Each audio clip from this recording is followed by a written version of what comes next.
All right, hey everybody. In this little video, we are going to talk about paint and different kinds of paint. People are always asking me about paint, so we're going to talk about paint. So we're going to start here with the basics. And this is all Tamiya water-based paints. And I'm just going to tell you what I use different things for. And it doesn't mean it's right for everybody or it's what you need to do. But I'm just going to tell you what I do. And that's it. You can decide for yourself what you want to do or what you're comfortable with. So these particular paints, I like them. They dry sometimes a little too quick. They can go bad quickly. I would recommend, if you don't own any of this, that you invest in some of this, because that will thin these out if they start to take a shit on you. So pour a little bit in there and stretch the life, keep those bottles from drying up, and it's cheap, easy to do, and you can thin it to a nice consistency. Or you can airbrush these if you want to. I don't airbrush these because they dry too quick and they make a mess, but I do dry brush work with these and paint work on figures mostly. Yeah, and that's about it. I don't use this really on anything automotive or motorcycle related or whatever. This is usually just strictly on figures, hair, eyeballs, clothing, whatever. And I don't use just this. So that will bring us to the next set of paints. So I'll be right back. All right, so here we are. Next up, Auto Air and Wicked Colors.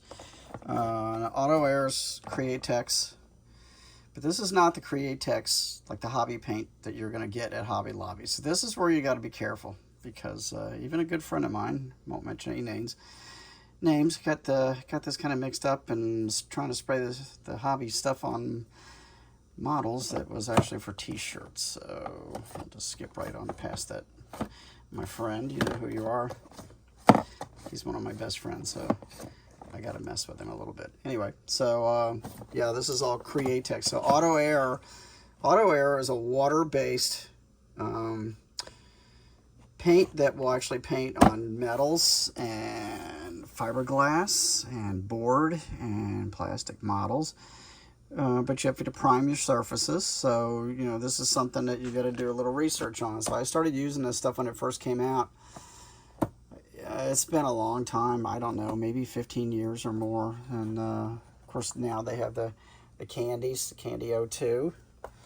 And they have all these new killer, you know, base coats and color shifts, and Heart Rod, Sparkle Green. I mean, the weird thing is, you know, you look at these colors, they don't look anything in the bottle like what they do when you actually spray them. So, and what I usually do is just get some of those little paint bullets that you practice painting on, and but there's so many colors available. I mean, and they're killer. I mean, they've got, you know, the color shifting like the Chameleon. This is what I painted the Clown Rod in, the Chameleon Gold.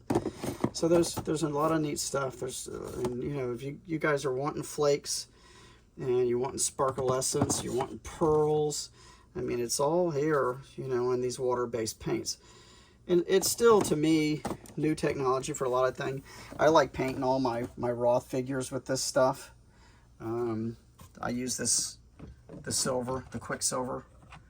I've used that quite a bit because I like making, I use that, you got to use it over a black base. They're gloss black, this one. But it's cool because you can make like a, you know, a black metal, you know, or black chrome, you know, which I really like on a lot of the things I painted in black chrome. So, you know, very friendly. You're going to want to get the proper reducer, 4011 reducer. This is better than using water. Okay, so this is designed for this paint. So get it and use it. It works great. I mean, it really does. And this takes some getting used to. You got to learn, you know, how to thin it, adjust your gun accordingly. And it can be frustrating. I mean, I made some messes, but you know, once you get the hang of it, you can really, you got all these new colors to explore. And I really like working with it. The upside is it dries really quick. You can also use a blow dryer to kind of like heat set it. so you can work a little faster. I got an ancient old blow dryer hanging back here. You can see this nightmare that's been painted over 100 times, and just use it to hit it, and it just kind of rubberizes it real quick so you can kind of move along with your colors more. So that works out really good.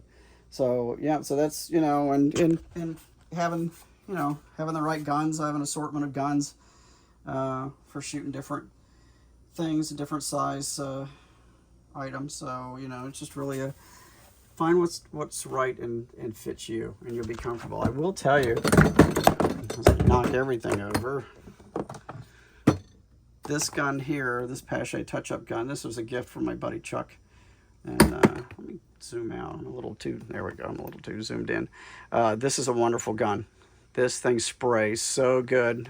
Chuck gave this to me about a year ago, and this is my favorite gun for shooting clear coat on large items. I mean, it just goes on perfect every time. Really nice gun, and highly recommend. A lot of these other ones are just cheapies, you know, I've picked up. I have to admit, and I've got some good ones. I got this one from one of the flake companies. This is a really nice gun with a bigger tip. Great for shooting those larger flakes. I got that from Tropical Glitz down in South Florida. Great company. Manny's a good guy to deal with, and awesome gun. Really like that one. And then, you know, like this thing, this is a Harbor Freight Special, I think, if I remember it correctly. And then some of these other ones are just larger for larger flakes. So I've got a little bit of everything, and some really old vintage Iwata. This is old stuff. So yeah, I've got some museum pieces in there. All right, so next, okay, let's take a look at the shit of the this is all shit. Okay, so Rust-Oleum, you know, Krylon. This is not model paint. Okay, use this stuff to paint your yard furniture, paint your wife's planter pots with this stuff. It does make a good basis though if you're doing dioramas. I really like this textured stuff here for those diorama bases. This is what I did mine with. It looks cool. It looks like concrete. It's got all the little white and black speckles, and it's cool. Or you can do the stone.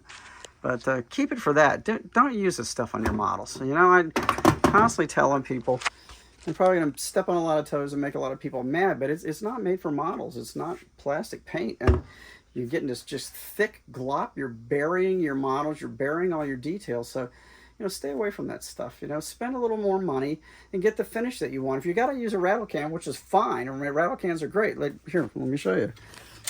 Rattle cans are good, but get good rattle cans. Get the Tamiya rattle cans. I know they're a little more expensive. I buy this stuff usually kind of in bulk from Hobby Link in Georgia, and they have really good prices. They have sales all the time and discount coupons. So, you know, that's most of what and I don't use a lot of colors, as you can see. I've got, you know, a lot of the same colors here, but these are what I use. You know, the black, matte black, semi-gloss black, silver leaf, gloss aluminum I really like. All their different gunmetals are nice. All their different grays are nice, and tans for interiors. The gold is nice.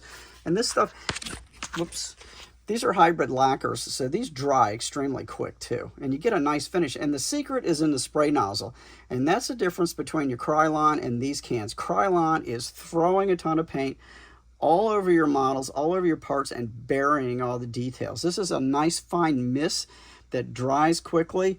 You're not going to lose all your details. So, I mean, seriously, spend a little more money, get the finish that you want. And then the last stuff is this stuff, you know, the House of Colors. This is the really good stuff. Automotive urethane. It's 3-stage, so you're using, you know, it's a little more complex. You got to learn to use the catalyst and the reducer. So it's pretty much 50% of toner, which is your transparent toners, over a base coat, and then 25% and 25% on your catalyst and your reducer is usually what I run. It's somewhere right in there. And I mean, I've done it for so long now.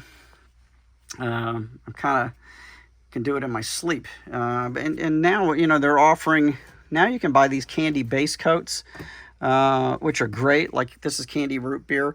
This is a base coat. So you airbrush this on. You don't need the catalyst for this. It's a base coat, goes on flat.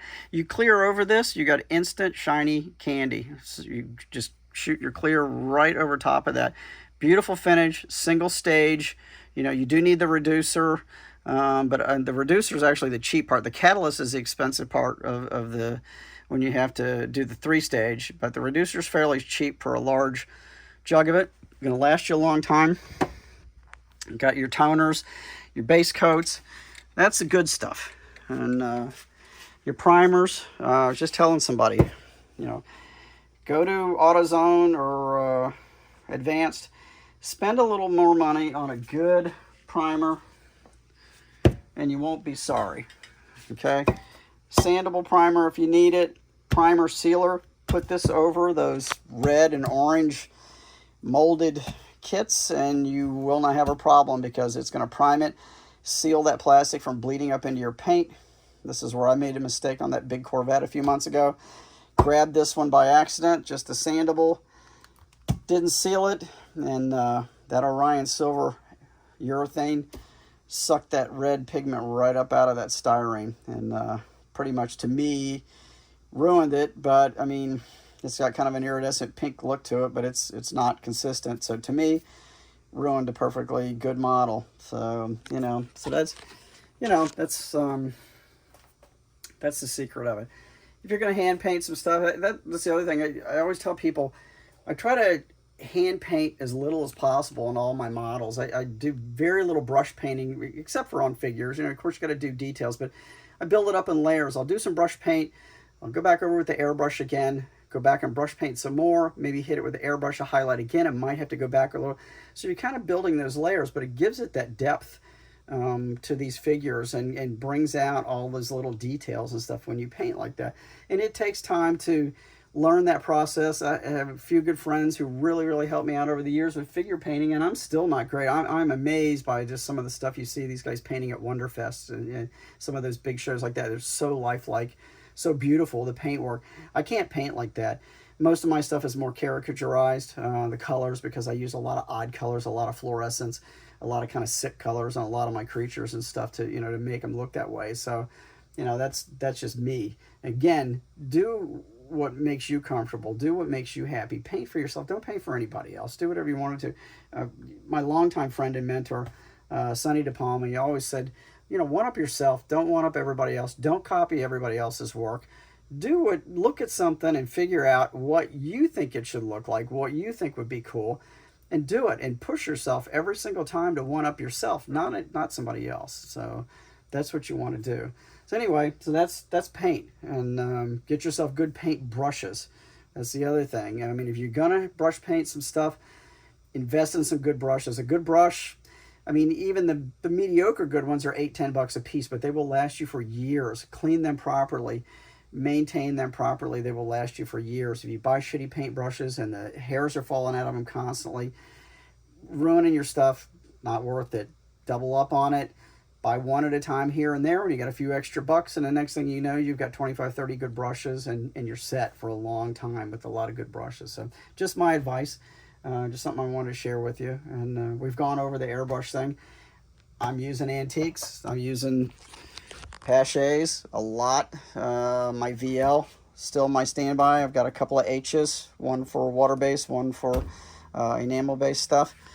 I'm comfortable with those. I've been using those since I was in college. That was a long time ago. So I've got Iwatas. I've got a bunch of other good guns, but you know, for the most part, that VL fits in my hand like a glove, and it works well for me. So that's what I do. So anyway, okay, so that's it. That's just what I wanted to share with you, and keep at it. And I will see you again next time.